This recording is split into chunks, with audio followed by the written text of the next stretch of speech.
राज्य की कार्यपालिका। राज्यपाल। संविधान के भाग 6 में राज्य शासन के लिए प्रावधान किया गया है और यह प्रावधान जम्मू कश्मीर को छोड़कर सभी राज्यों के लिए लागू होता है। राज्य की कार्यपालिका का प्रमुख राज्यपाल होता है। वह प्रत्यक्ष रूप से अथवा अधीनस्थ अधिकारियों के माध्यम से इसका उपयोग करता है। प्रत्येक राज्य में एक राज्यपाल होता है, लेकिन एक ही राज्यपाल को 2 या 2 से अधिक राज्यों का राज्यपाल नियुक्त किया जा सकता है। राज्यपाल की योग्यता। राज्यपाल पद पर नियुक्त होने के लिए व्यक्ति में निम्न योग्यताएं होना अनिवार्य है। वह भारत का नागरिक हो, वह 35 वर्ष की उम्र पूरा कर चुका हो, किसी प्रकार के लाभ के पद पर नहीं हो, वह राज्य विधानसभा का पद सदस्य चुने जाने योग्य हो। राज्यपाल की नियुक्ति राष्ट्रपति द्वारा 5 वर्षों की अवधि के लिए की जाती है, परंतु राष्ट्रपति के प्रसाद पर्यंत पद ग्रहण करता है, अनुच्छेद 156 के अनुसार, या वह पद त्याग कर सकता है, अनुच्छेद 156(2) के अनुसार। राज्यपाल का वेतन 1,10,000 रुपये मासिक है। यदि 2 या 2 से अधिक राज्यों को एक ही राज्यपाल है, तब उसे राज्यपाल का वेतन उस अनुपात में दिया जाएगा जैसा कि राष्ट्रपति निर्धारित करे। राज्यपाल पद ग्रहण करने से पूर्व उच्च न्यायालय के मुख्य न्यायाधीश अथवा वरिष्ठतम न्यायाधीश के सम्मुख अपने पद की शपथ लेता है। राज्यपाल की उन्मुक्तियां तथा विशेषाधिकार। राज्यपाल की उन्मुक्तियां तथा विशेषाधिकार।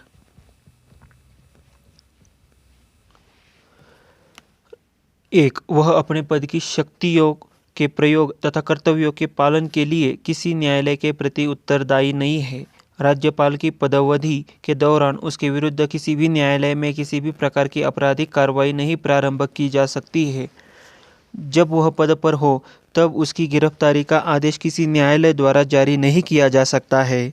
राज्यपाल का पद ग्रहण करने से पूर्व या पश्चात उसके द्वारा किए गए कार्य के संबंध में कोई सिविल कार्यवाही करने से पहले उसे 2 मास पूर्व सूचना देनी पड़ती है।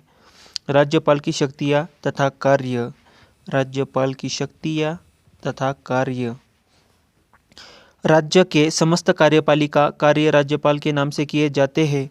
राज्यपाल मुख्यमंत्री को तथा मुख्यमंत्री की सलाह से उसकी मंत्रिपरिषद के सदस्यों को नियुक्त करता है तथा उन्हें पद एवं गोपनीयता की शपथ दिलाता है। राज्यपाल राज्य के उच्च अधिकारियों जैसे महाधिवक्ता, राज्य लोक सेवा आयोग के अध्यक्ष एवं सदस्यों की नियुक्ति करता है। राज्यपाल राज्य लोक सेवा आयोग के सदस्य को नहीं हटा सकता। आयोग के सदस्य राष्ट्रपति द्वारा निर्देशित किए जाने पर, उच्चतम न्यायालय के प्रतिवेदन पर और कुछ निहरताओं के होने पर ही राष्ट्रपति द्वारा हटाए जा सकते हैं, अनुच्छेद 317 के अनुसार। राज्य के उच्च न्यायालय में न्यायाधीशों की नियुक्ति के संबंध में राष्ट्रपति को परामर्श देता है, अनुच्छेद 217 के अनुसार। राज्यपाल का अधिकार है कि वह राज्य के प्रशासन के संबंध में मुख्यमंत्री से सूचना प्राप्त करे। राष्ट्रपति शासन के समय राज्यपाल केंद्र सरकार के अभिकर्ता के रूप में राज्य का प्रशासन चलाता है। राज्यपाल राज्य के विश्वविद्यालयों का कुलाधिपति होता है तथा उपकुलपतियों को भी नियुक्त करता है। वह राज्य विधान परिषद की कुल सदस्य संख्या का 1/6 भाग सदस्यों को नियुक्त करता है, जिसका संबंध साहित्य, विज्ञान, कला, समाज सेवा, सहकारी आंदोलन आदि से रहता है, अनुच्छेद 171 के तहत। यह ध्यान देने योग्य है कि राज्यसभा से संबंधित तत्समान सूची में सहकारी आंदोलन सम्मिलित नहीं है। विधायी अधिकार। राज्यपाल के विधायी अधिकार। राज्यपाल विधानमंडल का अभिन्न अंग है, अनुच्छेद 164 के अनुसार। राज्यपाल विधानमंडल का सत्रावसान करता है, उसका तथा सत्राहन करता है, उसका विघटन करता है। राज्यपाल विधानसभा के अधिवेशन अथवा दोनों सदनों के संयुक्त अधिवेशन को संबोधित करता है। राज्य विधानसभा के किसी सदस्य पर अयोग्यता का प्रश्न उत्पन्न होता है तो अयोग्यता संबंधी विवाद का निर्धारण राज्यपाल चुनाव आयोग से परामर्श करके करता है। राज्य विधानमंडल द्वारा पारित विधेयक राज्यपाल के हस्ताक्षर के बाद ही अधिनियम बन पाता है। यदि विधानसभा में आंग्ल भारतीय समुदाय को पर्याप्त प्रतिनिधित्व नहीं है तो राज्यपाल उस समुदाय के एक एक व्यक्ति को विधानसभा का सदस्य मनोनीत कर सकता है। अनुच्छेद 333 के अनुसार जम्मू कश्मीर राज्य विधानसभा में 2 महिलाओं को प्रदेश का राज्यपाल नामजद करता है। जब विधानमंडल का सत्र नहीं चल रहा हो और राज्यपाल को ऐसा लगे कि तत्काल कार्यवाही की आवश्यकता है तो वह अध्यादेश जारी कर सकता है जिसे वही स्थान प्राप्त है जो विधानमंडल द्वारा पारित किसी अधिनियम का है। ऐसे अध्यादेश 6 सप्ताह के भीतर विधानमंडल द्वारा स्वीकृत होना आवश्यक है। यदि विधानमंडल 6 सप्ताह के भीतर उसे अपनी स्वीकृति नहीं देता है तो उसे अध्यादेश की वैधता समाप्त हो जाती है। राज्यपाल धन विधेयक को अतिरिक्त किसी विधेयक को पुनः विचार के लिए राज्य विधानमंडल के पास भेज सकता है, परंतु राज्य विधानमंडल द्वारा इसे दोबारा पारित किए जाने पर वह उस पर अपनी सहमति देने के लिए बाध्य होता है। राष्ट्रपति के लिए आरक्षित विधेयक जब राष्ट्रपति के निर्देश पर राज्यपाल पुनर्विचार के लिए विधानमंडल को लौटा देता है।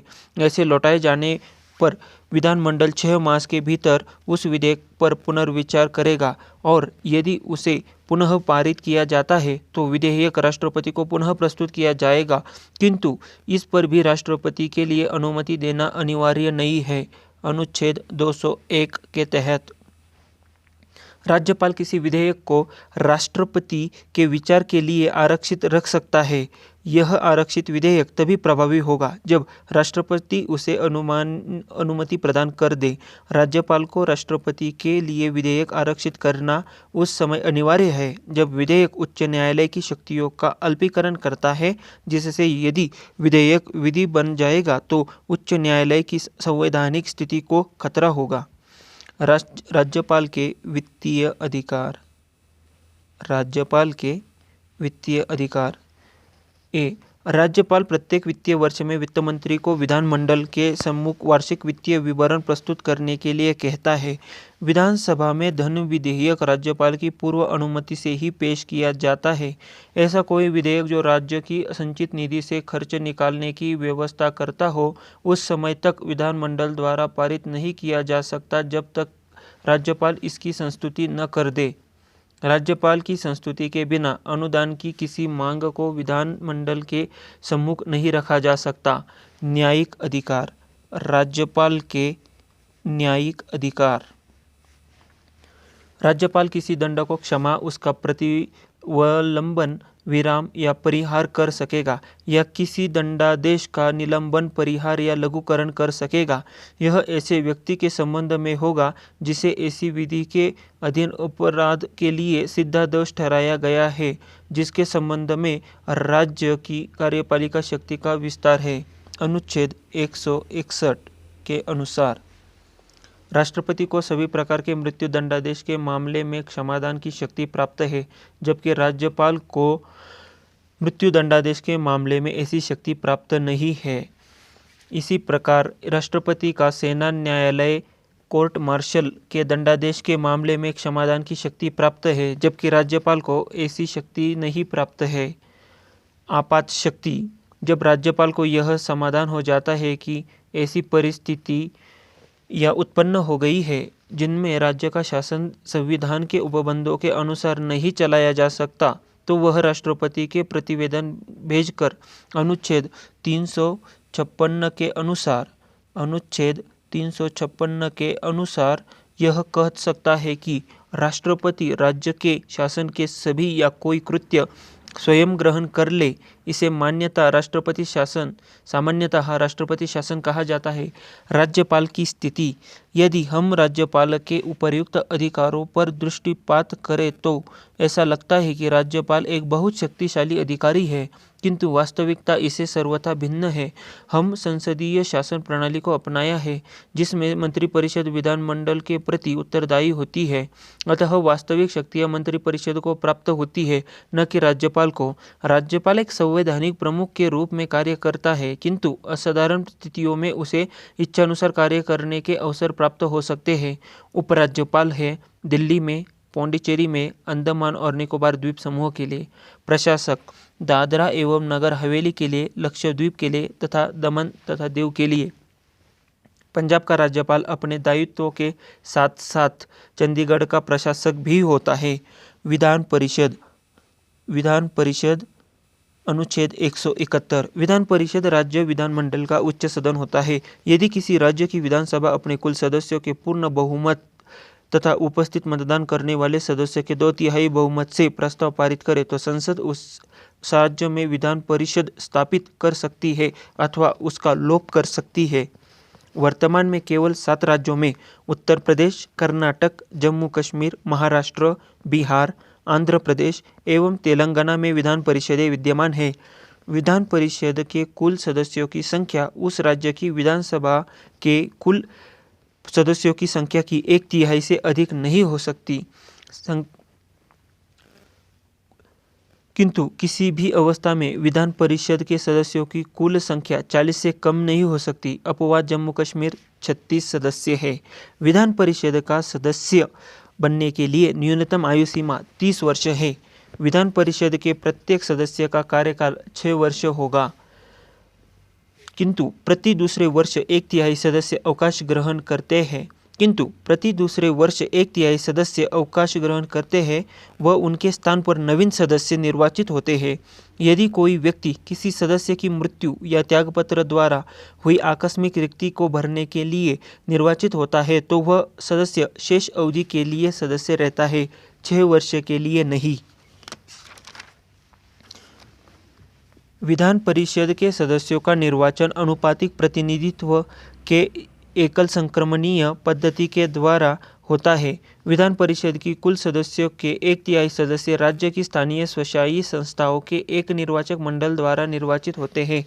1/3 सदस्य राज्य की विधानसभा के सदस्यों द्वारा निर्वाचित होते हैं तथा 1/12 सदस्य स्नातकों द्वारा निर्वाचित होते हैं जिन्होंने कम से कम 3 वर्ष पूर्व स्नातक की उपाधि प्राप्त कर ली हो। 1/12 सदस्य उन अध्यापकों के द्वारा निर्वाचित होते हैं ऊंची शिक्षाओं में शिक्षण कार्य कर रहे हो तथा 1/6 सदस्यों का राज्यपाल उन व्यक्तियों में से मनोनीत करता है जिन्हें साहित्य, कला, विज्ञान, सहकारिता, आंदोलन या सामाजिक सेवा के संबंध में विशेष ज्ञान हो।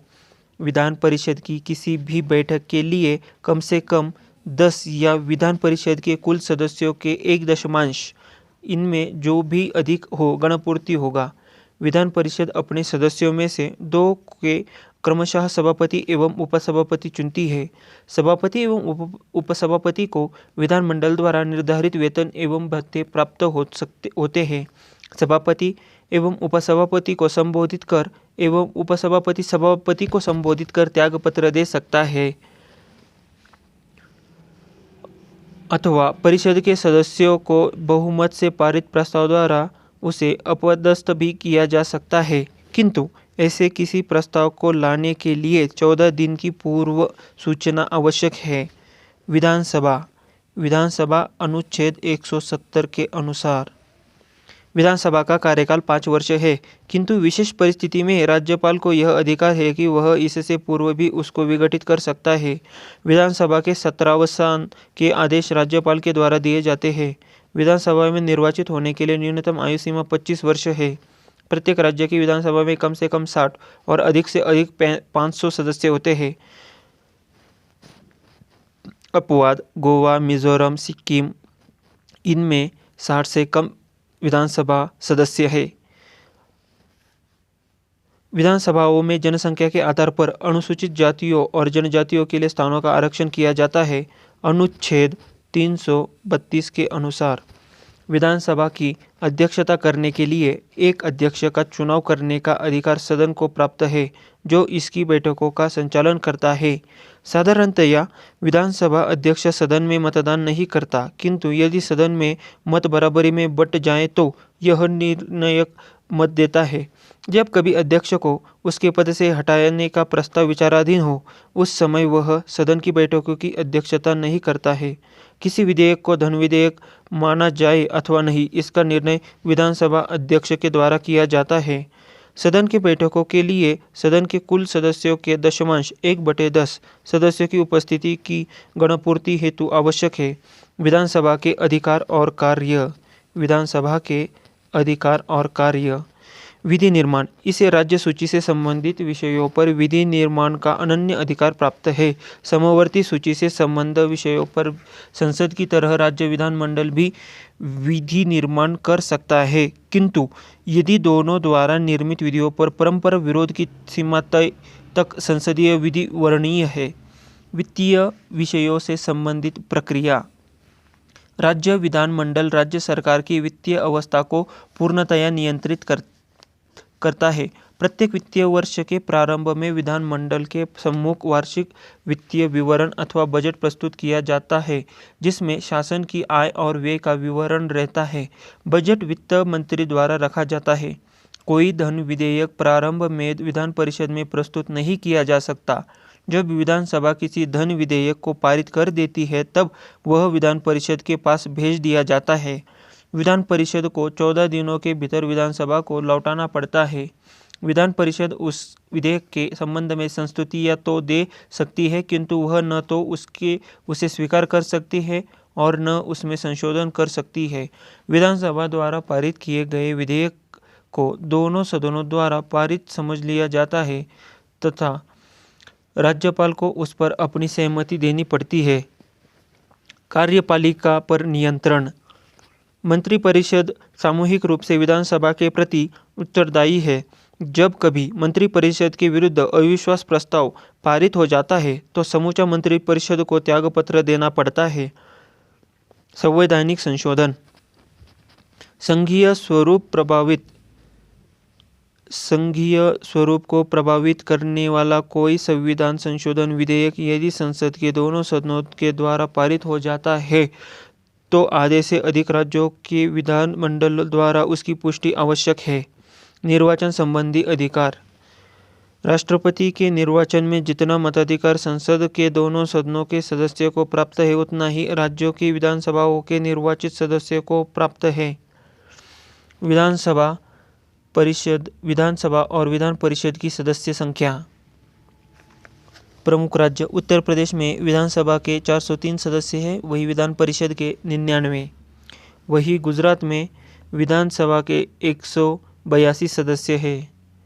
वही महाराष्ट्र में विधानसभा के 288 सदस्य हैं, वही विधान परिषद के 78 सदस्य हैं। दिल्ली में विधानसभा के 30 सदस्य हैं तथा पौंडीचेरी में विधानसभा के 30 सदस्य हैं। जम्मू कश्मीर की विधानसभा में प्रारंभ में 100 सीटें दी गई थी, लेकिन बाद में इसे बढ़ाकर 111 किया गया, जिसमें 24 सीटों पाकिस्तान अधिकृत कश्मीर में है, इसलिए 87 सीटों पर ही चुनाव होता है। जम्मू कश्मीर विधानसभा का कार्यकाल 6 वर्ष का होता है। मुख्यमंत्री।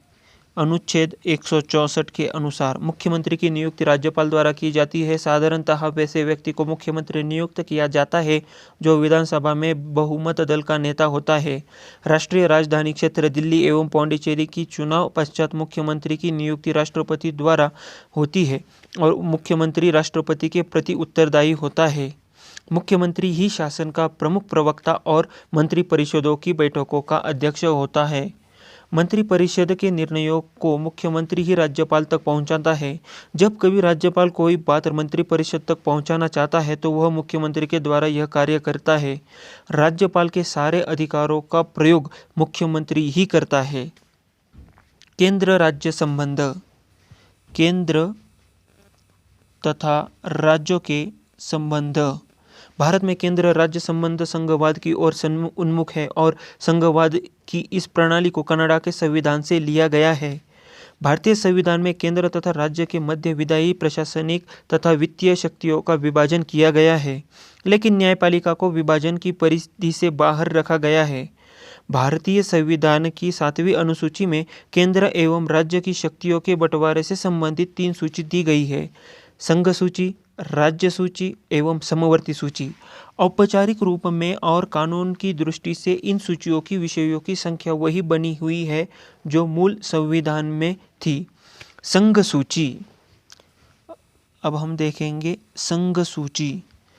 संघ सूची में उन विषयों को शामिल किया गया है जो राष्ट्रीय महत्व के हैं तथा जिन पर कानून बनाने का एकमात्र अधिकार केंद्रीय विधायिका अर्थात संसद को है।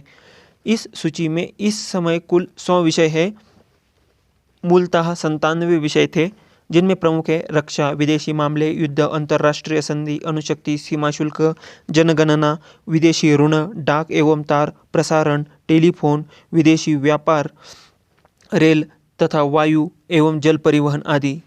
अब हम देखेंगे राज्य सूची। इनमें उन विषयों को शामिल किया जाता है जो स्थानीय महत्व के हैं तथा जिन पर कानून बनाने का एकमात्र अधिकार राज्य विधानमंडल को है, लेकिन कुछ विषय परिस्थितियों में संसद भी कानून बना सकती है। इस सूची में शामिल विषयों की संख्या इस समय 61 है। मूलतः 66 विषय थे, जिनमें प्रमुख है लोक सेवा, कृषि, वन, कारागार, भू राजस्व, लोक व्यवस्था, पुलिस, लोक स्वास्थ्य, स्थानीय शासन, क्रय विक्रय एवं सिंचाई आदि। समवर्ती सूची। समवर्ती सूची इसमें शामिल विषयों पर संसद तथा राज्य विधानमंडल दोनों द्वारा कानून बनाया जाता है और यदि दोनों कानूनों में विरोध है तो संसद द्वारा निर्मित कानून लागू होता है। इसमें इस समय 52 विषय है। मूलतः 47 विषय थे।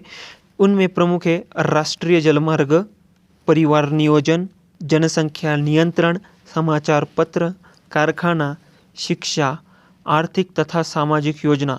संविधान के 42वें संविधान संशोधन 1976 के द्वारा वन, शिक्षा, जनसंख्या नियंत्रण तथा परिवार नियोजन, बाढ़ तथा माप, जानवर तथा पक्षियों की सुरक्षा आदि विषयों को समवर्ती सूची में शामिल कर दिया गया है। अवशिष्ट विधायी शक्ति। जिन विषयों को संघ सूची, राज्य सूची और समवर्ती सूची में नहीं शामिल किया गया, उन पर कानून बनाने का अधिकार संसद को प्रदान किया गया है। राज्य सूची के विषयों पर कानून बनाने की संसद की शक्ति। संविधान के अनुच्छेद 249 में यह प्रावधान किया गया है कि यदि राज्यसभा अपने उपस्थित तथा मतदान करने वाले सदस्यों के 2/3 बहुमत से यह पारित कर दे कि राष्ट्रीय हित को ध्यान में रखकर संसद राज्य सूची के विषयों पर कानून बनाए, तो संसद को राज्य सूची में वर्णित विषयों पर कानून बनाने का शक्ति प्राप्त हो जाती है। संसद द्वारा इस प्रकार बनाया गया कानून 1 वर्ष के लिए प्रवर्तनीय होता है, लेकिन राज्यसभा द्वारा पारित इसे बार बार कई वर्षों के लिए बढ़ाया जा सकता है। राष्ट्रीय आपात एवं राष्ट्रपति शासन के समय भी संसद को राज्य सूची पर कानून बनाने का अधिकार होता है। राज्यों के सहमति से भी संसद राज्य सूची पर कानून बना सकती है। संघ के प्रमुख राजस्व स्रोत निगम कर, सीमा शुल्क, निर्यात शुल्क, कृषि भूमि को छोड़कर अन्य संपत्ति पर संपदा शुल्क, विदेशी ऋण, रेल, रिजर्व बैंक तथा शेयर बाजार। राज्य के प्रमुख राजस्व स्रोत है व्यक्ति कर, कृषि भूमि पर कर, संपदा शुल्क, भूमि एवं भवनों पर कर, पशुओं तथा नौकायान पर कर, विक्रय कर, वाहनों पर चुंगी। केंद्र एवं राज्यों के मध्य विवाद को सुलझाने के लिए मुख्यतः 4 आयोग गठित किए गए हैं, जो इस प्रकार है: प्रशासनिक सुधार आयोग, राजमन्नार आयोग, भगवान सहाय समिति एवं सरकारिया आयोग। कुछ महत्वपूर्ण केंद्र राज्य संबंधों से जुड़े अनुच्छेद 247। कुछ अतिरिक्त न्यायालयों की स्थापना का उपबंध करने की संसद की शक्ति है। अनुच्छेद 249।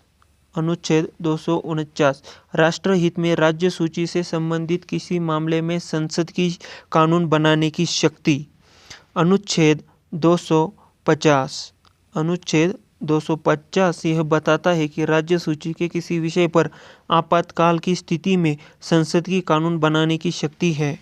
अनुच्छेद 252 2 या 2 से अधिक राज्यों के लिए उनकी सहमति के पश्चात संसद द्वारा कानून बनाने की शक्ति तथा किसी अन्य राज्य द्वारा इस विधेयक को अंगीकार करना। अनुच्छेद 257 कुछ मामलों में संघ का राज्यों के ऊपर नियंत्रण। अनुच्छेद 262 अनुच्छेद 262 अंतर्राज्यीय नदियों अथवा नदी घाटियों के पानी से संबंधित विवादों के संबंध में न्याय निर्णयन। अनुच्छेद 268 संघ द्वारा आरोपित किंतु राज्यों द्वारा संगृहीत एवं उपयोग किए गए कर। अनुच्छेद 268 ए संघ द्वारा आरोपित तथा राज्यों द्वारा संगृहीत एवं उपयोग किया गया सेवा कर। अनुच्छेद 269 केंद्र द्वारा लगाए गए एवं संगृहीत किए गए किंतु राज्यों को दिए जाने वाले कर। अनुच्छेद 270 केंद्र एवं राज्यों के बीच लगाए गए कर एवं संघ तथा राज्यों के बीच वितरण। अनुच्छेद 275 कुछ राज्यों को संघ से अनुदान। अनुच्छेद 283 संचित निधियां आकस्मिकता निधियों के तथा लोक लेखा में जमा धनराशियों की अभिरक्षा। अनुच्छेद 286 वस्तुओं की बिक्री अथवा खरीद पर करारोपण पर प्रतिबंध। वस्तुओं की बिक्री अथवा खरीद पर करारोपण पर प्रतिबंध। अनुच्छेद 287 बिजली पर करों से छूट। अनुच्छेद 289 किसी राज्य की संपत्ति एवं आय का संघीय करारोपण से छूट। अनुच्छेद 290 कुछ व्ययों और पेंशनों से संबंध में समायोजन। अनुच्छेद 292 भारत सरकार द्वारा लिए गए उधार। अनुच्छेद 293 राज्यों द्वारा लिया गया उधार। सरकारिया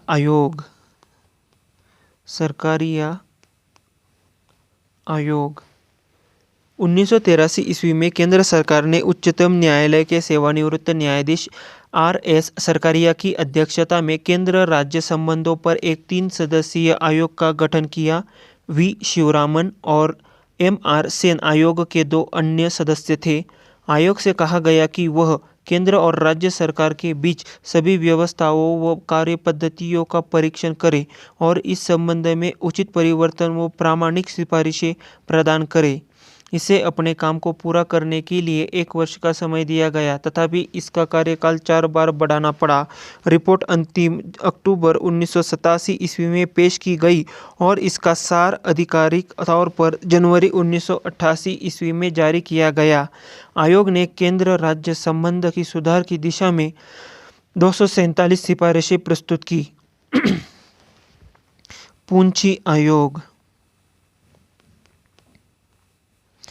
पूंछी आयोग अप्रैल 2007 ईस्वी में केंद्र सरकार ने केंद्र राज्य संबंधों की समीक्षा के लिए उच्चतम न्यायालय के भूतपूर्व मुख्य न्यायाधीश मदन मोहन पूंछी की अध्यक्षता में एक आयोग का गठन किया। इस आयोग के अन्य 4 सदस्य थे धीरेन्द्र सिंह, विनोद कुमार, प्रोफेसर N.R. माधव मेनन और डॉक्टर अमरीश बागची।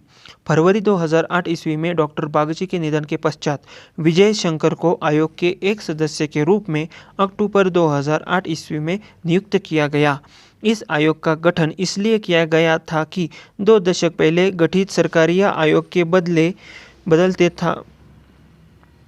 बदलते राजनीतिक एवं आर्थिक परिदृश्य के कारण काफ़ी परिवर्तन हो चुके हैं। अतः नई परिस्थितियों में केंद्र राज्य संबंधों का पुनः आकलन किया जाना चाहिए। अंतर्राज्यीय परिषद संविधान के अनुच्छेद 263 के अनुसार केंद्र एवं राज्यों के बीच समन्वय स्थापित करने के लिए राष्ट्रपति एक अंतर्राज्य परिषद की स्थापना कर सकता है। पहली बार जून 1990 में अंतर्राज्य परिषद की स्थापना की गई, जिसकी पहली बैठक 10 अक्टूबर 1990 को हुई थी। इसमें निम्न सदस्य होते हैं: प्रधानमंत्री तथा उनके द्वारा मनोनीत 6 कैबिनेट स्तर के मंत्री, सभी राज्यों व संघ राज्य क्षेत्रों के मुख्यमंत्री एवं संघ राज्य क्षेत्रों के प्रशासक। अंतर्राज्यीय परिषद की बैठक वर्ष में 3 बार की जाएगी, जिसकी अध्यक्षता प्रधानमंत्री या उनकी अनुपस्थिति में प्रधानमंत्री द्वारा नियुक्त कैबिनेट स्तर का मंत्री करता है। परिषद की बैठक के लिए आवश्यक है कि कम से कम 10 सदस्य अवश्य उपस्थित हो। नीति आयोग। प्रधानमंत्री नरेंद्र मोदी ने 15 अगस्त 2014 को लाल किले की प्राचीर से राष्ट्र के नाम अपने संबोधन में योजना आयोग के स्थान पर एक नई संस्था लाने की घोषणा की। 1 जनवरी 2015 को मंत्रिमंडल के एक प्रस्ताव के तहत एक नई संस्था, जिसे राष्ट्रीय भारत परिवर्तन संस्थान national institution for transforming India नीति कहा गया, अस्तित्व में आई। आमतौर पर इसे नीति आयोग के नाम से जाना जा रहा है। योजना आयोग। 15 अगस्त 2014 ईस्वी को इसे समाप्त करने की घोषणा की गई। भारत में योजना आयोग के संबंध में कोई संवैधानिक प्रावधान नहीं था। 15 मार्च 1950 ईस्वी को केंद्रीय मंत्रिमंडल द्वारा पारित प्रस्ताव के द्वारा योजना आयोग की स्थापना की गई। योजना आयोग का अध्यक्ष प्रधानमंत्री होता है। प्रथम योजना आयोग के उपाध्यक्ष गुरजारी लाल नंदा थे। प्रधानमंत्री की अध्यक्षता वाला यह आयोग सरकार के थिंक टैंक के रूप में कार्य करेगा व केंद्र सरकार के साथ साथ राज्य सरकारों के लिए भी नीति निर्देशक तत्व अपनाएगा। केंद्र व राज्य सरकारों को राष्ट्रीय व अंतर्राष्ट्रीय महत्व के महत्वपूर्ण मुद्दों पर यह रणनीतिक व तकनीकी सलाह देगा। पंचवर्षीय योजनाओं के भावी स्वरूप आदि के संबंध में यह आयोग सरकार को सलाह देगा। नीति आयोग की संरचना। नीति आयोग की संरचना। अध्यक्ष प्रधानमंत्री, उपाध्यक्ष प्रधानमंत्री द्वारा मनोनीत एक कोई भी कैबिनेट स्तर का मंत्री। राष्ट्रीय विकास परिषद। राष्ट्रीय विकास परिषद योजना के निर्माण में राज्यों की भागीदारी होनी चाहिए। इस विचार को स्वीकार करते हुए सरकार के एक प्रस्ताव द्वारा 6 अगस्त 1952 ईस्वी को राष्ट्रीय विकास परिषद का गठन हुआ। 1952 ईस्वी में प्रधानमंत्री परिषद का अध्यक्ष होता है। योजना आयोग का सचिव ही इसका सचिव होता है। भारतीय संघ के सभी राज्यों के मुख्यमंत्री एवं योजना आयोग के सभी सदस्य इसके पदेन सदस्य होते हैं। राष्ट्रीय विकास परिषद का मुख्य कार्य केंद्र व राज्य सरकार और योजना आयोग के बीच सेतु की तरह कार्य करना होता है। के संथानम ने राष्ट्रीय विकास परिषद को सुपर कैबिनेट की संज्ञा दी। वित्त आयोग। संविधान के अनुच्छेद 280 के अनुसार वित्त आयोग के गठन का प्रावधान किया गया है। वित्त आयोग के गठन का अधिकार राष्ट्रपति को दिया गया है। वित्त आयोग में राष्ट्रपति द्वारा एक अध्यक्ष तथा 4 अन्य सदस्य नियुक्त किए जाते हैं। राज्य वित्त आयोग का गठन भारतीय संविधान के अनुच्छेद 243 के द्वारा किया जाता है। पहला वित्त आयोग था केसी नियोगी अध्यक्ष 1951 में स्थापित। दूसरा वित्त आयोग 1956 में के संथानम द्वारा स्थापित। 14वां वित्त आयोग 2013 YV रेड्डी। 15वां वित्त आयोग NK सिंह 2017 में स्थापित। लोक सेवा आयोग। लोक सेवा आयोग। अनुच्छेद 215। भारत में सन 1919 ईस्वी के भारत सरकार अधिनियम के अधीन सर्वप्रथम 1926 ईस्वी में लोक सेवा आयोग की स्थापना की गई। लोक सेवा आयोग की स्थापना के लिए 1924 ईस्वी में विधि आयोग ने सिफारिश की थी। संघ लोक सेवा आयोग के अध्यक्ष तथा सदस्यों की नियुक्ति राष्ट्रपति द्वारा की जाती है। संघ लोक सेवा आयोग के सदस्यों की संख्या निर्धारित करने की शक्ति राष्ट्रपति को है। वर्तमान में इसकी संख्या 10 है। संघ लोक सेवा आयोग के अध्यक्ष एवं सदस्यों की नियुक्ति 6 वर्षों के लिए की जाती है। यदि वह 6 वर्षों के अंदर 65 वर्ष की आयु पूरी कर लेता है तो वह अपने पद से मुक्त हो जाता है। राज्य लोक सेवा आयोग के अध्यक्ष तथा सदस्यों की नियुक्ति राज्यपाल के द्वारा की जाती है, परंतु इन्हें हटाने का अधिकार राज्यपाल को नहीं है। राज्य लोक सेवा आयोग के अध्यक्ष एवं सदस्यों का कार्यकाल 6 वर्ष या 62 वर्ष की उम्र तक होता है। इन दोनों में जो पहले पूरा होता है उसी के तहत वे अवकाश ग्रहण करते हैं, परंतु उन्हें कार्यकाल के बीच उच्चतम न्यायालय के प्रतिवेदन पर तथा कुछ निहरताओं के घट होने पर संविधान के अनुच्छेद 317 अनुच्छेद 317 के अंतर्गत राष्ट्रपति हटा सकते हैं। निर्वाचन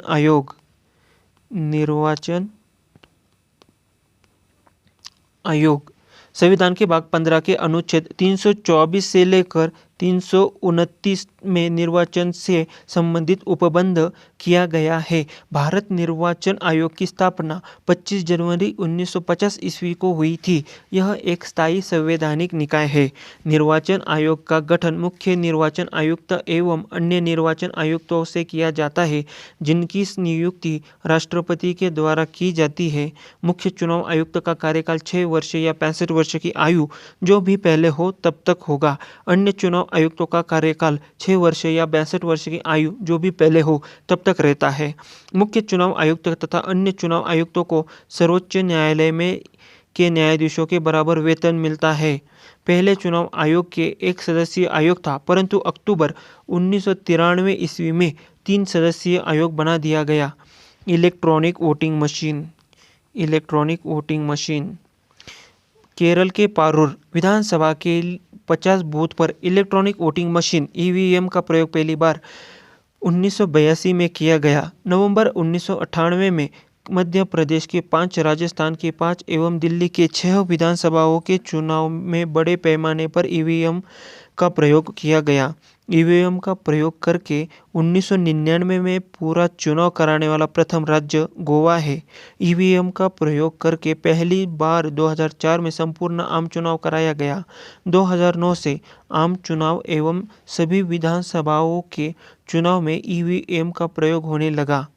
निर्वाचन आयोग के प्रमुख कार्य। निर्वाचन आयोग के मुख्य कार्य चुनाव क्षेत्रों का परिसीमन, मतदाता सूचियों को तैयार करवाना, विभिन्न राजनीतिक दलों को मान्यता प्रदान करना, राजनीतिक दलों को आरक्षित चुनाव चिन्ह देना, चुनाव करवाना, राजनीतिक दलों के लिए आचार संहिता तैयार करवाना। निर्वाचन आयोग की स्वतंत्रता के लिए संवैधानिक प्रावधान। निर्वाचन आयोग एक संवैधानिक संस्था है, अर्थात इसका निर्माण संविधान ने किया है। मुख्य चुनाव आयुक्त एवं अन्य चुनाव आयुक्त की नियुक्ति राष्ट्रपति करते हैं। मुख्य चुनाव आयुक्त का महाभियोग जैसी प्रक्रिया से ही हटाया जा सकता है। मुख्य चुनाव आयुक्त का दर्जा सर्वोच्च न्यायालय के मुख्य न्यायाधीश के समान ही है। नियुक्ति के पश्चात मुख्य चुनाव आयुक्त एवं अन्य चुनाव आयुक्तों की सेवा शर्तों में कोई अलाभकारी परिवर्तन नहीं किया जा सकता है। मुख्य चुनाव आयुक्त एवं अन्य चुनाव आयुक्तों का वेतन भारत की संचित निधि से दिया जाता है। राष्ट्रीय दल का दर्जा हासिल करने के लिए निम्न शर्तों का पूरा करना जरूरी है। राष्ट्रीय दल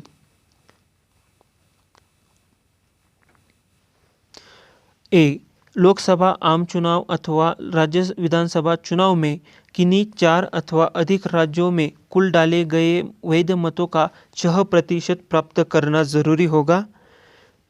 इसके अलावा इसे किसी एक राज्य अथवा राज्यों से विधानसभा की कम से कम 4 सीटें जीतनी होंगी, अथवा लोकसभा में 2% सीटें हो और ये कम से कम 3 विभिन्न राज्यों में हासिल की गई हो। वर्तमान में मान्यता प्राप्त राष्ट्रीय राजनीतिक दल भारतीय जनता पार्टी कमल, चुनाव चिन्ह कमल, भारतीय राष्ट्रीय कांग्रेस, भारतीय राष्ट्रीय कम्युनिस्ट दल, राष्ट्रवादी कांग्रेस पार्टी, बहुजन समाज पार्टी, भारतीय कम्युनिस्ट पार्टी, तृणमूल कांग्रेस। मतदाता का फोटोयुक्त पहचान पत्र। निर्वाचन आयोग द्वारा 1993 के चुनाव में जाली मतदान और कुछ मतदाताओं पर नियंत्रण के लिए मतदाता के फोटोयुक्त पहचान पत्र का उपयोग किया गया। परिसीमन आयोग। परिसीमन आयोग संविधान में परिसीमन आयोग के संबंध में कोई स्पष्ट निर्देश नहीं दिया गया है। अनुच्छेद 82 में प्रत्येक जनगणना की समाप्ति पर लोकसभा एवं राज्यसभा के निर्वाचन क्षेत्रों के विभाजन एवं पुनः समायोजन का कार्य संसद द्वारा विहित अधिकारियों द्वारा किया जाने का प्रावधान है। 42वें संविधान संशोधन अधिनियम द्वारा संविधान के अनुच्छेद 82 में संशोधन कर परिसीमन आयोग के लिए रोक लगा दी। 84वें संशोधन कर परिणत सीमन पर वर्ष 2000 ईस्वी तक के लिए रोक लगा दी। 84वें संविधान संशोधन अधिनियम 2001 के द्वारा संविधान के अनुच्छेद 82 और 170 की शर्तों में संशोधन किया गया है, जिसके अनुसार देश में लोकसभा एवं विधानसभा की सीटों की संख्या में वर्ष 2026 ईस्वी तक कोई वृद्धि अथवा कमी नहीं की जाएगी। प्रथम परिसीमन आयोग की स्थापना की गई थी 1952 में और चौथे परिसीमन आयोग की स्थापना की गई थी वर्ष 2002 में। परिसीमन आयोग 2002 का गठन 12 जुलाई 2002 को न्यायमूर्ति कुलदीप सिंह की अध्यक्षता में किया गया तथा इस आयोग की सिफारिशों को केंद्रीय मंत्रिमंडल ने 10 जनवरी 2008 को मंजूरी प्रदान की।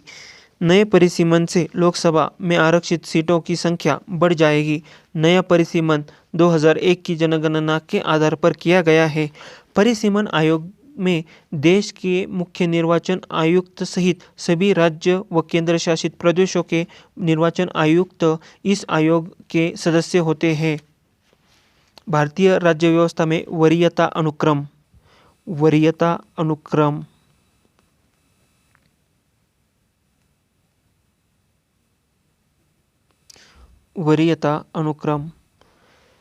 भारतीय राज्य व्यवस्था में विभिन्न पदाधिकारियों का वरीयता अनुक्रम इस प्रकार है: राष्ट्रपति, उपराष्ट्रपति, प्रधानमंत्री, राज्यों के राज्यपाल, अपने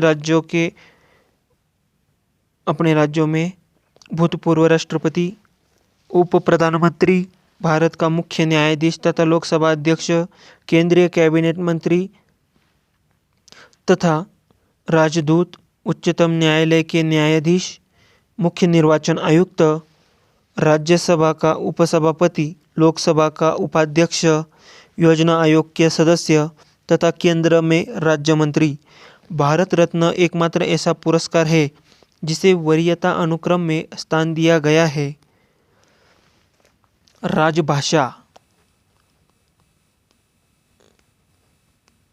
राजभाषा संविधान के भाग 17 के अनुच्छेद 343 के अनुसार संघ की राजभाषा हिंदी और लिपि देवनागरी है। भारतीय संविधान के अनुच्छेद 344 में राष्ट्रपति को राजभाषा से संबंधित कुछ विषयों में सलाह देने के लिए एक आयोग की नियुक्ति का प्रावधान है।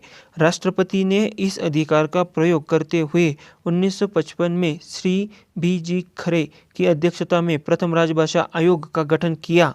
इस आयोग ने 1956 में अपना प्रतिवेदन दिया। संविधान की 8वीं अनुसूची के अनुसार निम्नलिखित भाषाओं को राजभाषा के रूप में मान्यता प्राप्त है, जो इस प्रकार है: असमिया, बंगला, गुजराती, हिंदी, कन्नड़, कश्मीरी, मलयालम, मराठी, उड़िया, पंजाबी, संस्कृत, सिंधी, तमिल, तेलुगु, उर्दू, कोंकणी, मणिपुरी, नेपाली, मैथिली, संथाली, डोगरी और बोडो। 1967 ईस्वी में संविधान के 21वें संविधान संशोधन के द्वारा सिंधी को 8वीं अनुसूची में जोड़ा गया। 1992 में संविधान के 71वें संविधान संशोधन द्वारा मणिपुरी, कोंकणी एवं नेपाली को 8वीं अनुसूची में जोड़ा गया। 92वें संविधान संशोधन अधिनियम 2003 के द्वारा संविधान की 8वीं अनुसूची में मैथिली, संथाली, डोगरी एवं बोडो राजभाषाओं को जोड़ा गया। राज्य की भाषा संविधान के अनुच्छेद 345 के अधीन प्रत्येक राज्य के विधानमंडल को यह अधिकार दिया गया है कि वह 8वीं अनुसूची में अंतर्विष्ट भाषाओं में से किसी एक या अधिक को सरकारी कार्यों के लिए राज्य की सरकारी भाषा के रूप में अंगीकार कर सकता है, किंतु राज्यों के परस्पर संबंधों में तथा संघ तथा राज्य के परस्पर संबंधों में संघ की राजभाषा को ही प्राधिकृत भाषा माना जाएगा। उच्चतम और उच्च न्यायालयों तथा विधानमंडलों की भाषा संविधान में प्रावधान किया गया है कि जब तक संसद द्वारा कानून बनाकर अन्यथा प्रावधान न किया जाए तब तक उच्चतम न्यायालय और उच्च न्यायालयों की भाषा अंग्रेजी होगी और संसद तथा राज्य विधानमंडलों द्वारा पारित कानून अंग्रेजी में होंगे। आपात उपबंध। भारतीय संविधान के आपात उपबंध। भारतीय संविधान में 3 प्रकार के आपात की व्यवस्था की गई है। 1. राष्ट्रीय आपात अनुच्छेद 352। 2. राष्ट्रपति शासन अनुच्छेद 356 एवं वित्तीय आपात अनुच्छेद 360। राष्ट्रीय आपात अनुच्छेद 352। इसकी घोषणा निम्नलिखित में से किसी भी आधार पर राष्ट्रपति के द्वारा की जाती है: युद्ध, बाह्य आक्रमण, सशस्त्र विद्रोह।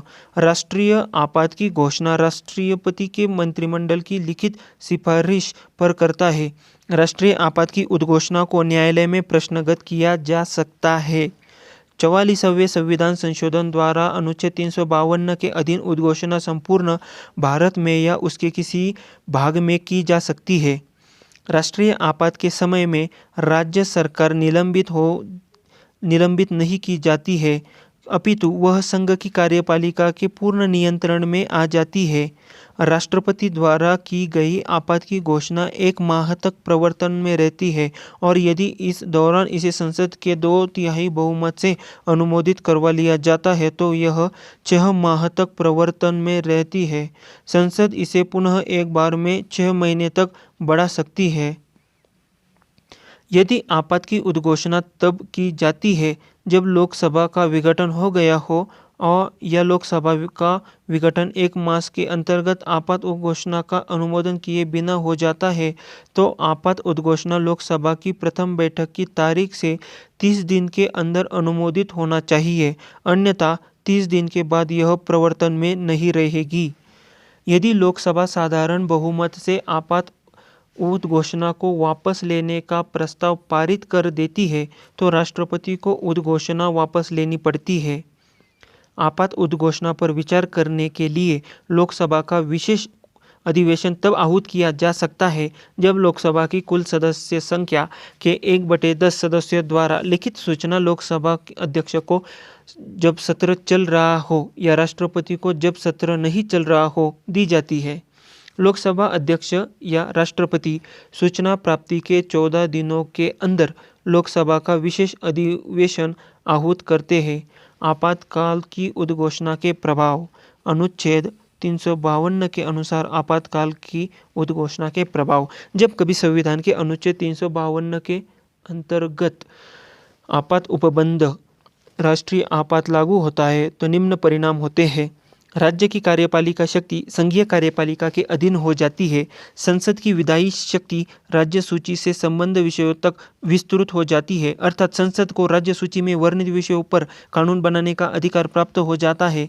अतः केंद्र तथा राज्यों के मध्य विधायी शक्तियों के सामान्य वितरण का निलंबन हो जाता है। यद्यपि राज्य विधायिका निलंबित नहीं होती। संक्षेप में संविधान संघीय की जगह एकात्म हो जाता है। संसद द्वारा आपातकाल में राज्य के विषयों पर बनाए गए कानून आपातकाल की समाप्ति के बाद 6 माह तक प्रभावी रहते हैं। जब राष्ट्रीय आपातकाल की उद्घोषणा लागू हो तब राष्ट्रपति केंद्र तथा राज्यों के मध्य करों के संवैधानिक वितरण को संशोधित कर सकता है। इसका तात्पर्य यह है कि राष्ट्रपति केंद्र से राज्यों को दिए जाने वाले धन वित्त को कम अथवा समाप्त कर सकता है। ऐसे संशोधन उस वित्त वर्ष की समाप्ति तक जारी रहते हैं जिसमें आपातकाल समाप्त होता है। राष्ट्रीय आपातकाल की स्थिति में लोकसभा का कार्यकाल इससे सामान्य कार्यकाल 5 वर्ष से आगे संसद द्वारा विधि बनाकर एक समय में 1 वर्ष के लिए कितने भी समय तक बढ़ाया जा सकता है, किंतु यह विस्तार आपातकाल की समाप्ति के बाद 6 माह से ज़्यादा नहीं हो सकता। उदाहरण के लिए 5वीं लोकसभा 1971 से 77 का कार्यकाल 2 बार एक समय में 1 वर्ष के लिए बढ़ाया गया था। अनुच्छेद 358 एवं 359 राष्ट्रीय आपातकाल में मूल अधिकार पर प्रभाव का वर्णन करते हैं। अनुच्छेद 358 अनुच्छेद 19 द्वारा दिए गए मूल अधिकारों के निलंबन से संबंधित है, जबकि अनुच्छेद 359 अन्य मूल अधिकारों के निलंबन अनुच्छेद 20 एवं 21 द्वारा प्रदत्त अधिकारों को छोड़कर से संबंधित है। अनुच्छेद 358 के अनुसार जब राष्ट्रीय आपात की उद्घोषणा की जाती है तब अनुच्छेद 19 द्वारा प्रदत्त 6 मूल अधिकार स्वतः ही निलंबित हो जाते हैं। दूसरे शब्दों में, राज्य अनुच्छेद 19 द्वारा प्रदत्त 6 मूल अधिकारों को कम करने अथवा हटाने के लिए कानून बना सकता है अथवा कोई कार्यकारी निर्णय ले सकता है। ऐसे किसी कानून अथवा कार्य को इस आधार पर कि यह अनुच्छेद 19 द्वारा प्रदत्त 6 मूल अधिकारों का उल्लंघन है, चुनौती नहीं दी जा सकती। जब राष्ट्रीय आपातकाल समाप्त हो जाता है, अनुच्छेद 19 स्वतः पुनर्जीवित हो जाता है। 1978 के 44वें संविधान संशोधन अधिनियम ने अनुच्छेद 358 की संभावना पर 2 प्रकार से प्रतिबंध लगा दिया है। प्रथम, अनुच्छेद 19 द्वारा प्रदत्त 6 मूल अधिकारों को युद्ध अथवा बाह्य आक्रमण के आधार पर घोषित आपातकाल में ही निलंबित किया जा सकता है, न कि सशस्त्र विद्रोह के आधार पर। दूसरे, केवल उन विधियों को जो आपातकाल से संबंधित है चुनौती नहीं दी जा सकती है तथा ऐसे विधियों के अंतर्गत दिए गए कार्यकारी निर्णयों को भी चुनौती नहीं दी जा सकती है। अन्य मूल अधिकारों का निलंबन। अन्य मूल अधिकारों का निलंबन। अनुच्छेद 359। अनुच्छेद 359 आपातकाल में मूल अधिकारों को लागू करने के लिए न्यायालय जाने के अधिकार को निलंबित करने के लिए अधिकृत करता है। अतः 359 के अंतर्गत मूल अधिकार नहीं अपितु उनका लागू होना निलंबित होता है। वास्तविक रूप में ये है अधिकार जीवित रहते हैं, केवल इनके तहत उपचार निलंबित होता है। यह निलंबन उन्हीं मूल अधिकारों से संबंधित होता है जो राष्ट्रपति के आदेश में वर्णित होते हैं। जब राष्ट्रपति का आदेश प्रभावी रहता है तो राज्य उस मूल अधिकार को रोकने व हटाने के लिए कोई भी विधि बना सकता है या कार्यकारी कदम उठा सकता है। ऐसी किसी भी विधि या कार्य को इस आधार पर चुनौती नहीं दी जा सकती है कि यह संविधान मूल अधिकार में साम्य नहीं रखता। इस विधि के प्रभाव में किए गए विधायी व कार्यकारी कार्यों को आदेश समाप्ति के उपरांत चुनौती नहीं दी जा सकती है। 44वां संविधान संशोधन अधिनियम 1978 अनुच्छेद 359 के क्षेत्र में 2 प्रतिबंध लगाता है। प्रथम, राष्ट्रपति अनुच्छेद 20 तथा 21 के अंतर्गत दिए गए अधिकारों को लागू करने के लिए न्यायालय में जाने के अधिकार को निलंबित नहीं कर सकता है। यानी अपराध के लिए दोष सिद्धि के संबंध में संरक्षण का अधिकार अनुच्छेद 20 तथा प्राण और दैहिक स्वतंत्रता का अधिकार अनुच्छेद 21 आपातकाल में भी प्रभावी रहता है। द्वितीय, केवल उन्हीं विधियों को चुनौती से संरक्षण प्राप्त है जो आपातकाल से संबंधित है, उन विधियों व कार्यों में को नहीं जो इनके तहत बनाए गए हो। अनुच्छेद 358 और 359 में अंतर। अनुच्छेद 358 केवल अनुच्छेद 19 के अंतर्गत मूल अधिकारों से संबंधित है, जबकि अनुच्छेद 359 उन सभी मूल अधिकारों से संबंधित है जिनका राष्ट्रपति के आदेश द्वारा निलंबन हो जाता है। अनुच्छेद 358 स्वतः ही आपातकाल की घोषणा होने पर अनुच्छेद 19 के अंतर्गत के मूल अधिकारों का निलंबन कर देता है। दूसरी ओर अनुच्छेद 359 मूल अधिकारों का निलंबन स्वतः नहीं करता है, यह राष्ट्रपति को शक्ति देता है कि वह मूल अधिकारों के निलंबन को लागू करे। अनुच्छेद 358 केवल बाह्य आपातकाल जब युद्ध या बाहरी आक्रमण के आधार पर आपातकाल घोषित हो में लागू होता है, न कि आंतरिक आपातकाल जब सशस्त्र विद्रोह के कारण आपातकाल घोषित हो के समय। दूसरी ओर अनुच्छेद 359 बाह्य तथा आंतरिक दोनों आपातकाल में लागू होता है। अनुच्छेद 358 अनुच्छेद 19 को आपातकाल की संपूर्ण अवधि के लिए निलंबित कर देता है, जबकि अनुच्छेद 359 मूल अधिकारों के निलंबन को राष्ट्रपति द्वारा उल्लेख की गई अवधि के लिए लागू करता है। यह अवधि संपूर्ण आपातकालीन अवधि या अल्पावधि हो सकती है। अनुच्छेद 358 संपूर्ण देश में तथा अनुच्छेद 359 संपूर्ण देश अथवा किसी भाग विशेष में लागू हो सकता है। अनुच्छेद 358 अनुच्छेद 19 को पूर्ण रूप से निलंबित कर देता है, जबकि अनुच्छेद 359 अनुच्छेद 20 व 21 के निलंबन को लागू नहीं करता है।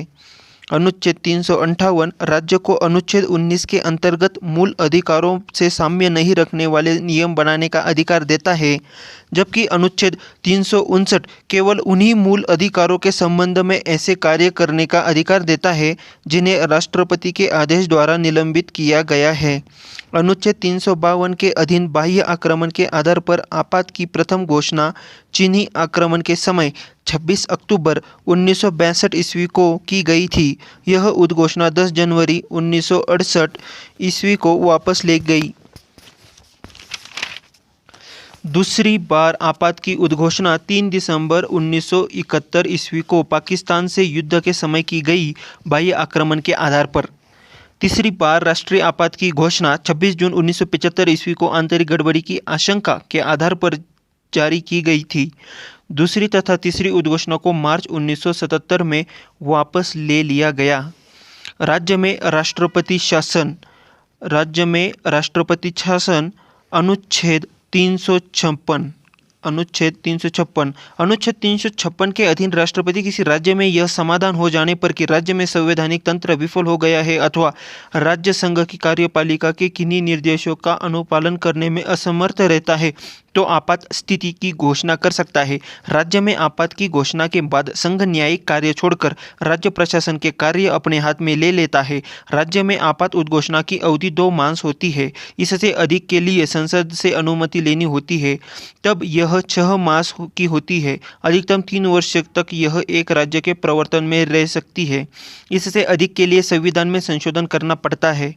सर्वप्रथम 20 जुलाई 1951 ईस्वी में पंजाब में अनुच्छेद 356 का प्रयोग किया गया। भार्गव मंत्रिमंडल के पतन का कारण। सर्वाधिक समय तक अनुच्छेद 356 का प्रयोग जम्मू कश्मीर राज्य में रहा। वित्तीय आपात अनुच्छेद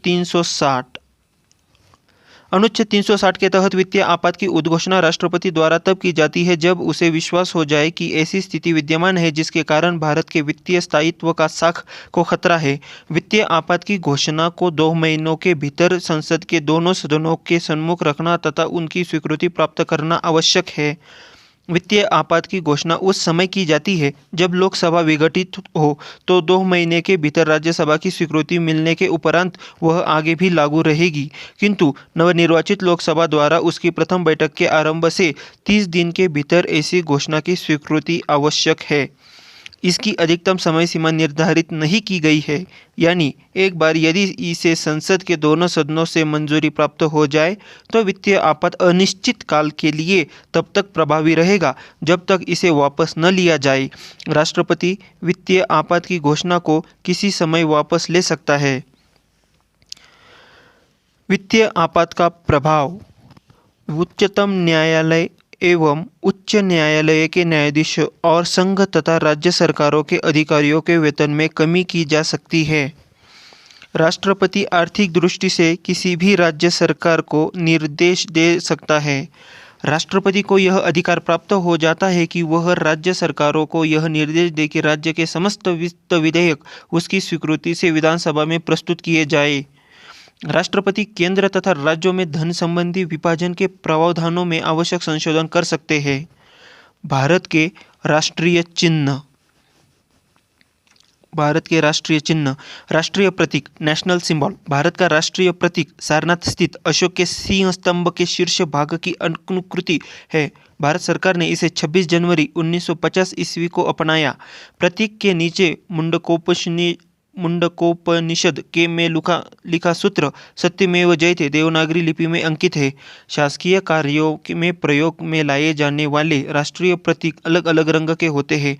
नीला राष्ट्रीय प्रतीक भारत के मंत्रियों द्वारा, लाल राष्ट्रीय प्रतीक राज्यसभा के सदस्यों व अधिकारियों द्वारा, हरा राष्ट्रीय प्रतीक लोकसभा के सदस्यों द्वारा उपयोग में लाया जाता है। राष्ट्रीय ध्वज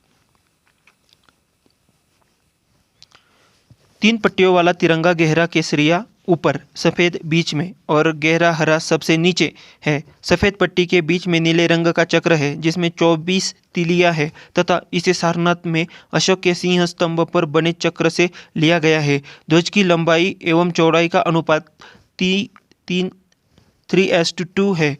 भारत के संविधान सभा ने राष्ट्रध्वज का प्रारूप 22 जुलाई 1947 ईस्वी को अपनाया। राष्ट्रीय ध्वज का केसरिया रंग जागृति, शौर्य तथा त्याग का, सफ़ेद रंग सत्य एवं पवित्रता का एवं हरा रंग जीवन समृद्धि का प्रतीक है। राष्ट्रीय ध्वज को संविधान सभा में हंसा मेहता ने प्रस्तुत किया। भारतीय ध्वज संहिता 2002 के अनुसार सभी भारतीय नागरिकों एवं निजी संस्थाओं आदि को भी राष्ट्रीय ध्वज प्रदर्शन का अधिकार है। जनवरी 2004 ईस्वी को एक महत्वपूर्ण विनिर्णय में उच्चतम न्यायालय ने यह घोषणा की कि संविधान के अनुच्छेद 19(1)(a) के अधीन राष्ट्रीय ध्वज फहराना नागरिकों का मूल अधिकार है। राष्ट्रीय ध्वज को राष्ट्रीय शोक के समय झुका दिया जाता है। राष्ट्रपति, प्रधानमंत्री, उपराष्ट्रपति के निधन हो जाने पर संपूर्ण देश में राष्ट्रीय ध्वज को 12 दिनों तक झुका दिया जाता है। पूर्व राष्ट्रपति, पूर्व प्रधानमंत्री एवं पूर्व राष्ट्रपति के निधन हो जाने पर 7 दिनों के लिए राष्ट्रीय ध्वज को झुका दिया जाता है। प्रसिद्ध झंडा गीत झंडा ऊंचा रहे हमारा की रचना श्यामलाल प्रसाद गुप्त ने की है। भारत के राष्ट्रीय ध्वज का पहली बार प्रदर्शन 14 अगस्त 1947 ईस्वी को मध्य रात्रि में हुआ। राष्ट्रगान नेशनल एंथम रविंद्रनाथ टैगोर द्वारा रचित जन गण मन को संविधान सभा ने 24 जनवरी 1950 ईस्वी को भारत का राष्ट्रगान स्वीकार किया। इसके गायन का समय 52 सेकंड है।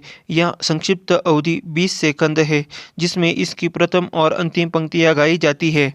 यह सर्वप्रथम 27 दिसंबर 1911 को भारतीय राष्ट्रीय कांग्रेस के कोलकाता अधिवेशन अध्यक्ष पंडित विश्व नारायण दत्त में गाया गया था। इसे रविंद्रनाथ टैगोर ने 1912 में तत्वबोधिनी में भारत भाग्य विधाता शीर्षक से प्रकाशित किया था। 1919 ईस्वी में मॉर्निंग सॉन्ग ऑफ इंडिया के नाम से अंग्रेजी अनुवाद किया। राष्ट्रगान के वर्तमान संगीतमय धुन को बनाने का श्रेय कैप्टन राम सिंह ठाकुर को जाता है। राष्ट्रगीत हमारा राष्ट्रगीत बंकिम चंद्र चटर्जी के उपन्यास आनंद मठ में उन्हीं द्वारा रचित वंदे मातरम को राष्ट्रगीत के रूप में 26 जनवरी 1950 ईस्वी को स्वीकार किया गया। इसे सर्वप्रथम 1896 ईस्वी में भारतीय राष्ट्रीय कांग्रेस के अधिवेशन में गाया गया था। इस गीत को गाने के समय 1 मिनट और 5 सेकंड है। किसी भी व्यक्ति को राष्ट्रगीत गाने के लिए बाध्य नहीं किया जा सकता है। भारतीय संसद के अधिवेशन का प्रारंभ जन गण मन से और समापन वंदे मातरम के गायन से होता है। राष्ट्रीय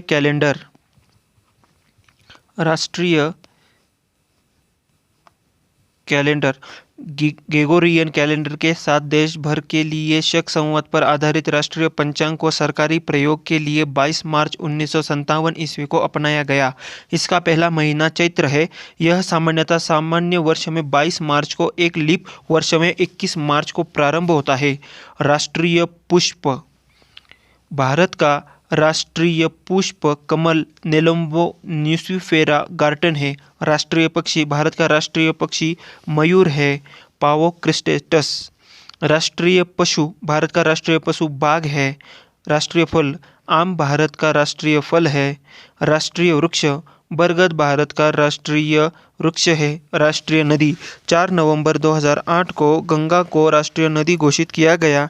राष्ट्रीय जलीय जीव गंगा डॉल्फिन को 5 अक्टूबर 2009 को राष्ट्रीय जलीय जीव घोषित किया गया। राष्ट्रीय विरासत पशु हाथी भारत का विरासत पशु है। संसद की वित्तीय समितियां प्राक्कलन समिति यानी कि लोक अंदाज समिति, प्राक्कलन समिति एवं लोक अंदाज समिति। इस समिति में लोकसभा के 30 सदस्य होते हैं। इसमें राज्यसभा के सदस्यों को शामिल नहीं किया जाता है। समिति के सदस्यों का चुनाव प्रत्येक वर्ष आनुपातिक प्रतिनिधित्व के अनुसार एकल संक्रमणीय मत के माध्यम से किया जाता है। इसके सदस्यों का कार्यकाल 1 वर्ष का होता है। प्रत्येक वर्ष मई में समिति का कार्यकाल प्रारंभ होता है तथा अगले वर्ष 30 अप्रैल को समाप्त हो जाता है। समिति का अध्यक्ष लोकसभा के अध्यक्ष द्वारा मनोनीत किया जाता है, किंतु यदि लोकसभा का उपाध्यक्ष इस समिति में चुना जाता है तो फिर वही समिति का अध्यक्ष भी चुना जाता है। यह समिति सरकारी खर्च में कैसे कमी लाई जाए, संगठन में कैसे कुशलता लाई जाए तथा प्रशासन में कैसे सुधार किए जाए आदि विषयों पर रिपोर्ट देती है। प्राक्कलन समिति के प्रतिवेदन पर सदन में बहस नहीं होती है, परंतु यह समिति अपना कार्य वर्ष भर करती है और अपना दृष्टिकोण सदन के समक्ष रखती है। लोकलेखा समिति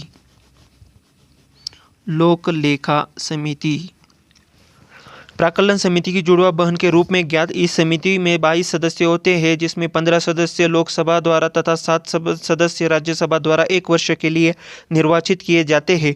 इसे लघु लोकसभा भी कहते हैं। समिति के सदस्यों का संसद द्वारा प्रतिवर्ष आनुपातिक प्रतिनिधित्व के आधार पर एकल संक्रमणीय मत प्रणाली की सहायता से चयन किया जाता है।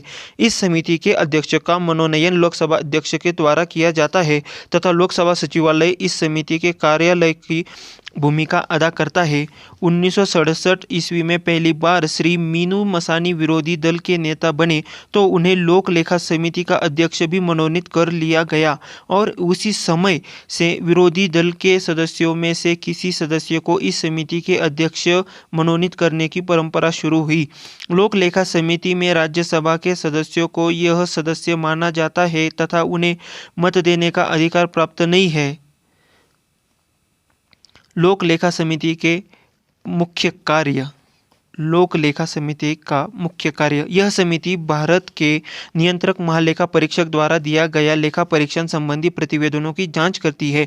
भारत सरकार के व्यय के लिए सदन द्वारा प्रदान की गई राशियों का विनियोग दर्शाने वाली लेखाओं की जांच करना, संसद द्वारा प्रदान की गई धनराशि के अतिरिक्त धनराशि को व्यय किया गया हो तो समिति उन परिस्थितियों की जांच करती है जिसके कारण अतिरिक्त व्यय करना पड़ा। समिति राष्ट्रपति की वित्तीय मामलों के संचालन में अपव्यय, भ्रष्टाचार, अकुशलता में कमी के किसी प्रमाण को खोज सकती है।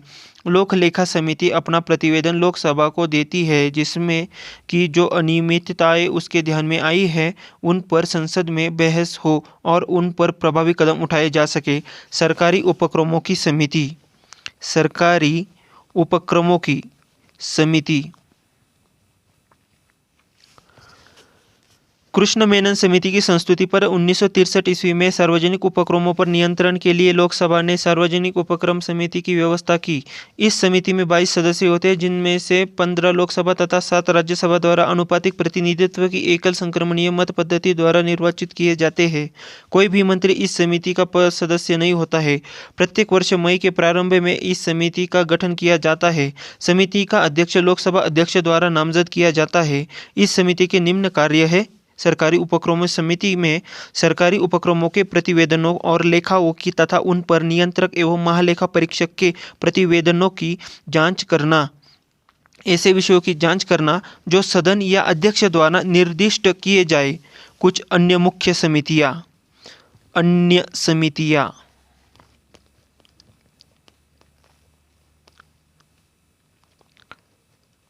अन्य समितियां।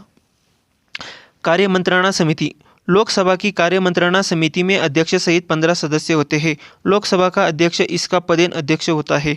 राज्यसभा का कार्य मंत्रणा समिति में इसका सभा का सभापति इसका पदेन सभापति होता है। गैर सरकारी सदस्यों के विधेयकों तथा संकल्प संबंधी समिति। इसका गठन लोकसभा में किया जाता है। इस समिति में 15 सदस्य होते हैं। लोकसभा का उपाध्यक्ष इस समिति का अध्यक्ष होता है। नियम समिति। लोकसभा की नियम समिति में लोकसभा अध्यक्ष सहित 15 सदस्य होते हैं, जबकि राज्यसभा की नियम समिति में सभापति एवं उप सभापति सहित 16 सदस्य होते हैं। लोकसभा अध्यक्ष एवं राज्यसभा के सभापति अपने अपने सदन की समितियों के पदेन अध्यक्ष होते हैं। अनुसूचित जातियों तथा अनुसूचित जनजातियों की कल्याण संबंधी समिति। इसमें 30 सदस्य शामिल किए जाते हैं। इसमें 20 लोकसभा तथा 10 राज्यसभा के सदस्य होते हैं। ग्रंथालय समिति। इसमें 9 सदस्य होते हैं। लोकसभा अध्यक्ष द्वारा मनोनीत 6 लोकसभा सदस्य तथा राज्यसभा के सभापति द्वारा मनोनीत 3 सदस्य शामिल किए जाते हैं। इस समिति का गठन प्रत्येक वर्ष किया जाता है।